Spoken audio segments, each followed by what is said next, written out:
오늘 또 반갑습니다. 자, 서호수의 고전 수필, 기행수필입니다. 열하기유입니다. 열하기유라니까 뭐 생각나는 작품 있죠? 열하일기.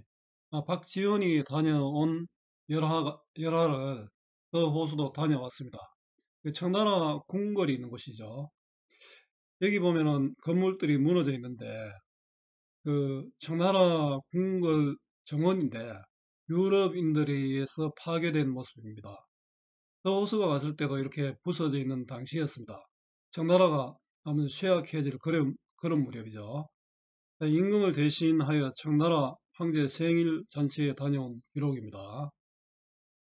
도움되는 국어 자료 만들어 보겠습니다. 구독, 공감해 주시면 감사하겠습니다. 자, 길잡이입니다. 조선 사대부가 만난 1790년 청나라 모습. 임금 대신 청나라 황제 생일 잔치에 다녀온 기록. 사실은 우리나라 조선시대 왕들은 중국의 입장에서 보면 제후였습니다. 제후. 그러니까 뭐 어떤 뭐 생일이라든가 뭐 행사가 있으면 항상 그 조문을 인사를 하러 갔죠. 물론 청나라에서도 황제는 또 신하들이 오면 어야 합니까? 또 선물도 줘야 되겠죠. 그래 우리도 뭐 주고 뭐 받고 또 이래 다녀온 그런 일들이 많습니다. 태조 이성계도 명나라를 뭐 존경한다 했지만 명나라로부터 임금으로 허락을 못 받아서 고생을 많이 했습니다. 예나 지금이나 약소국은 강대국의 눈치를 볼 수밖에 없었나 봅니다. 또 없습니다. 눈치 안 보고는 안 됩니다. 우리 뭐 미국 눈치, 중국 눈치 안 보겠습니까? 중국 황제의 허락을 받아야 임금이 될 수 있는 제후국 조선은 오랑캐라 칭했던 청나라 황제의 생일도 챙겨야 했습니다. 같은 열하를 다녀왔지만 박지원은 열하 일기에서 청나라의 정치적 상황을 살피고 조선의 현실을 비판하고 자기 생각을 밝힌 것과 달리 서호수는 열하 기후에서 사실을 전달하는 데 힘썼습니다. 함께 읽으면 좋은 작품 홍순호학 여행가가 있고요. 여행가도 같은 곳을 다녀온 기록입니다. 박지원의 열하 일기는 상당히 많은 작품들이 있지만 일야 구 더하기도 한번 읽어볼 만합니다. 이거 말고도 뭐 호곡 장기도 있고 굉장히 많은 작품들이 있습니다. 열하 일기는 뭐 수능에도 항상 나올 수 있는 그런 내용입니다. 이해의 배경입니다. 이 작품은 서호수가 1790년 정조 14년입니다. 청나라 걸륭제의 팔순 만수절을 지나 겸 사은보사로서 열하와 북경을 다녀오며 중요한 사건과 견물을 기록한 연행일기이다. 여기 보면 뭐 진화 겸 사무직 이런 거 몰라도 됩니다. 어쨌든 인사로 갔다 왔구나. 작가는 사행을 출발한 날부터 날짜별로 기록하고 전체를 4권으로 나누어 연행 경로를 표시했습니다. 연행 중 거쳐간 지역의 연역과 당시 수비 병력 등 현황이 세밀하게 기록되어 있으며 청조의 인물이나 몽골, 베트남, 티베트 등 외국 사절과의 교류 과정 등이 자세히 소개되어 있었습니다. 뭐 온갖 군데 사람들이 전부 다 인사 왔겠죠. 특히 궁중극장에서 관람한 당시 청나라 궁중 연극을 기록하여 역사 사료로서의 가치도 지니고 있다는 평가를 받고 있습니다. 참 상당히 많은 것을 담고 있는 글인가 봅니다. 저도 사실은 그 수능 특강에 나오는 이 부분만 봤습니다.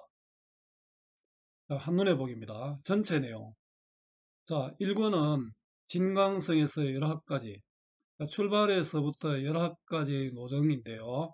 여행자로서의 개인적인 수레가 나타납니다. 2권은 열하에서 원명원까지, 원명원은 청나라 황제의 정원입니다. 그죠? 열하에서 유숙하고 원명원에 들어가기까지 예정입니다. 청나라 황제를 아련한 내용이 담겨 있고요. 3권은 원명원에서 연경까지, 원명원에서 유숙하고 연경에 머문 일까지 기록했습니다. 자, 4권은 연경에서 진강성까지, 연경에서 출발하여 진강성에 도착할 때까지 예정입니다. 임금에 대한 어떤 복명은 보고를 올린다는 뜻이죠. 옛날에는 뭐 학교 교사도 출장 가면은 이렇게 복명서를 또 제출했습니다. 요즘 그게 제가 기억은 못하겠지만은 한 2000년대쯤 그런 복명서가 없어졌습니다. 수록 부분 여정과 견문입니다. 천양제 앞에서 복해, 복해라는 어떤 호수가 있는데 유람을 위해 자신들의 무리가 출발했고요. 영훈정에서 봉도요대와 뭐 건물 이름입니다. 위주를 지나 원명원에 도착했습니다.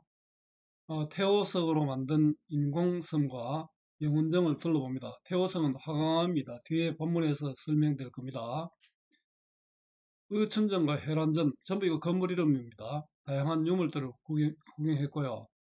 서양루는 동북쪽 누각인데 인공섬 분수대 동자들의 작동 원리에 대한 감탄입니다. 여기 어떤 서양의 기술이 접목되어서 이런 것들을 보고 감탄했다는 거죠. 요즘도 어디 길거리를 분수를 놓으면 신기하잖아요. 자, 감상하기는 본문 해설은 제가 생략하겠습니다. 그냥 블로그에 오시면은 요거하고 똑같은 내용이 있습니다.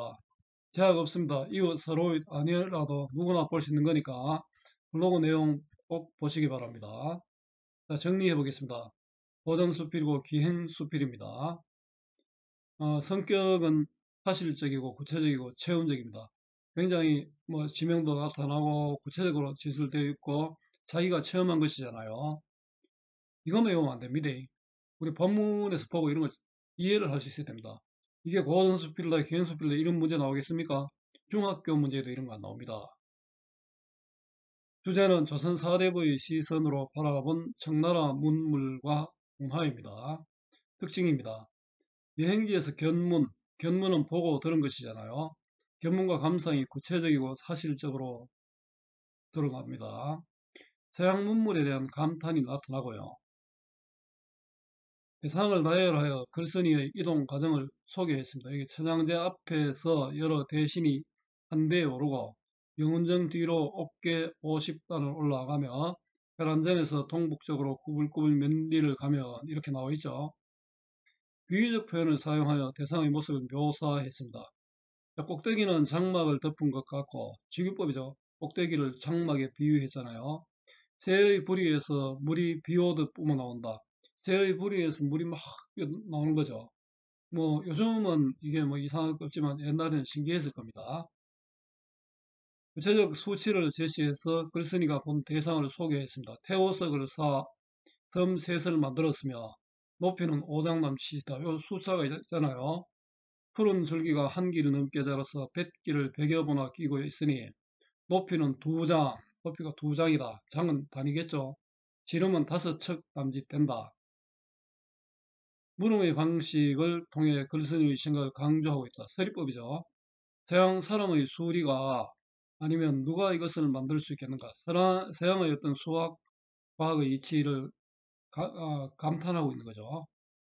자, 활동하기는 문제은행 활용하시면 됩니다. 수고 많았습니다. 제가 살아있는 한 좋은 자료로 보답하겠습니다. 네이버 구글 다음 어디서나 검색은 박전현입니다.